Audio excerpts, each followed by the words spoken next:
Hello दोस्तों, कैसे हैं आप लोग। मैं उम्मीद करता हूँ आप लोग अच्छे होंगे और आप लोगों की तैयारी अच्छी चल रही होगी। जैसा कि मैंने बताया था कि आप लोगों के लिए मैं प्रीवियस ईयर क्वेश्चन पेपर की वीडियोस लाता रहूँगा, तो आज मैं नई वीडियो के साथ आ चुका हूँ। तो ये जून 2012 का net Hindi previous year paper है। ओके, तो अगर आपने पहली वीडियो नहीं देखी है तो डिस्क्रिप्शन में लिंक है, जाके देख लीजिए। और मैंने उसमें 25 क्वेश्चन कम्प्लीटली सॉल्व करा दिए हैं, तो जाइए और देखिए। अगर आपको इसकी PDF की ज़रूरत है तो अपना कमेंट बॉक्स में नंबर दे दीजिए व्हाट्सअप, मैं आपको PDF दे दूँगा। ओके, और अभी तक मेरा अगर चैनल आपने सब्सक्राइब नहीं किया है तो चैनल को सब्सक्राइब कर लीजिए, क्योंकि ऐसी वीडियोस मेरे चैनल पर आती रहेंगी। तो चलते हैं बिना किसी समय बर्बाद किए हुए, पहला प्रश्न देखते हैं क्या है।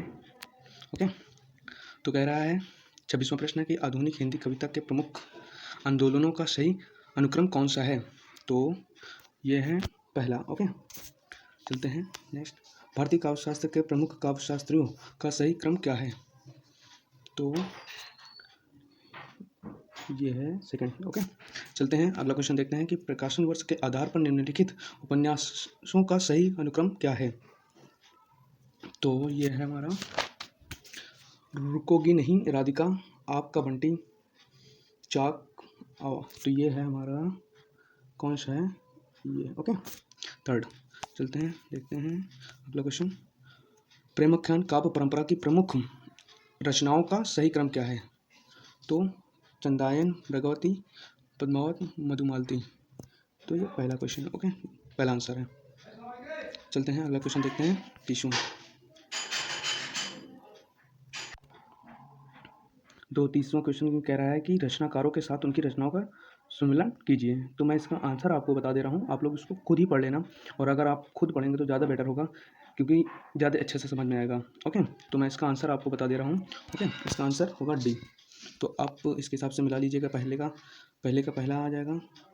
ओके, पहले का पहला हो जाएगा, फिर उसके बाद कह रहा है कि बी का थर्ड हो जाएगा, बी का थर्ड होगा, सी का फोर हो जाएगा, और डी का 5। ओके, चलते हैं अगला क्वेश्चन देखते हैं। फिर वही चीज़ आ गई, रचनाकारों के साथ उनकी रचनाओं का सम्मिलन कीजिए। तो मैं इसका आंसर आपको बता दे रहा हूँ। फर्स्ट है। ओके, तो ए का 4 है, ज्योतिश्वर ठाकुर की, जो कि राहुल 4 है। ओके, वर्ण रत्नाकर, दामोदर भट्ट हैं, तो इनका उक्ति व्यक्ति प्रकरण सही है। नरपति नाल का पता ही है, सामने ही लिखा है, और रोड का राहुल वेल। ओके, चलते हैं अगला क्वेश्चन देखते हैं। बिना किसी समय बर्बाद किए हुए कह रहा है कि कवियों को उनकी कृतियों के साथ सम्मिलित कीजिए।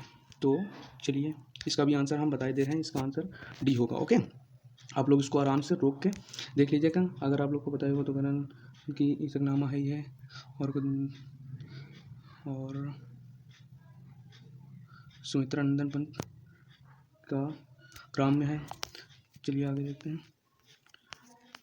33वां क्वेश्चन। ओके, इसका आंसर जो होगा वो है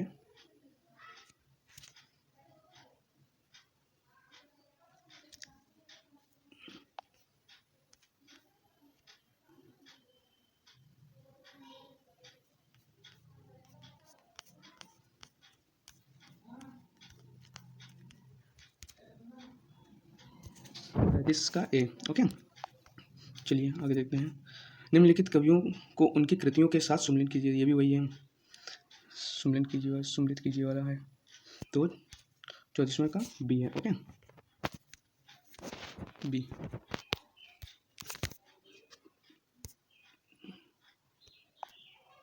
थोड़ी सी प्रॉब्लम आ गई थी, उसके लिए खेद है मुझे। ओके, थोड़ा सा, चलिए फिर से हम लोग आ गए हैं। ये 33वां फिर से बता दे रहा हूँ। 33वें का ए और 34वें का बी। ओके, सही है। चलिए 35वां देखते हैं, 36वां सॉरी, 34, 35, 35वें का बी डी है। ओके, चलिए 36वां देखते हैं आगे चल के।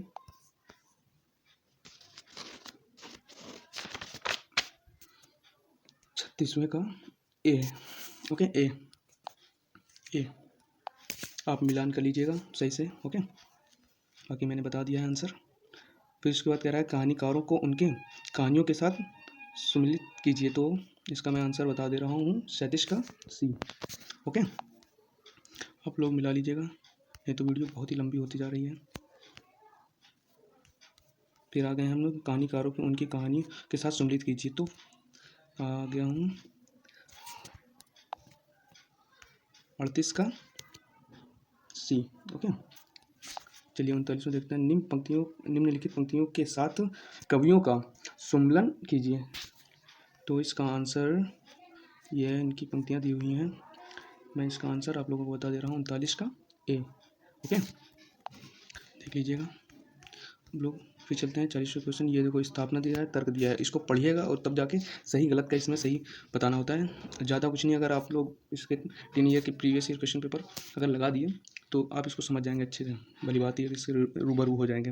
तो चलते हैं हम लोग, इसका आंसर बता दे रहा हूँ मैं आपको, कि जिससे कि आपको प्रॉब्लम क्रिएट ना हो। ओके, तो 40वां है, तो 40वें का आंसर है जो ए। 41वें का आंसर है ए। 42वें का आंसर जो है बहुत ही छोटा छोटा देखो लिखा हुआ है इसमें, यहाँ तो तर्क स्थापना और तर्क बहुत ही छोटा है। 42वें का आंसर बी है, बी है। फिर उसके बाद आते हैं 43वें पर, इसका आंसर डी है।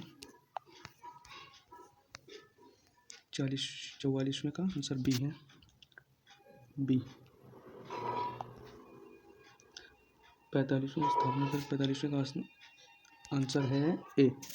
ओके, अब 46वें क्वेश्चन से जो है और 40 से 50 तक, इसमें देखो, ये देखो निर्देश दिया हुआ है, अगर इसको आप पढ़ेंगे, इसको पढ़ेंगे तो इसके आंसर इसी में मिल जाएंगे। ओके, इसके आंसर 40 से 50 तक के इस निर्देश में ही आंसर लिखे हुए रहते हैं। ओके, खाली ध्यान से आप होता है, तो मैं आंसर आपको बता दे रहा हूँ, बाद में आप इसको पॉज करके वीडियो पढ़ लेना। 40 का बी, बी।